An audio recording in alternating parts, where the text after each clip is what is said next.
Kişilər xəyanət eyləməz, haqqa nahaqdır söyləməz. Kişi olsun kimsə deməz, kişi olala, kişi olala, kişi olala, kişi olala. Dostunu düşmana qatma, öylanma, dostunu satma, sənə inananı aldatma. Kişi olala, kişi olala, kişi olala, kişi olala.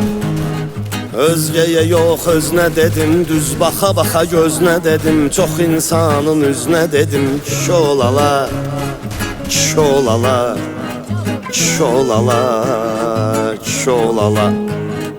Heç olmasa bu ömründə bircə dəfə kişi olala, kişi olala, kişi olala, kişi olala.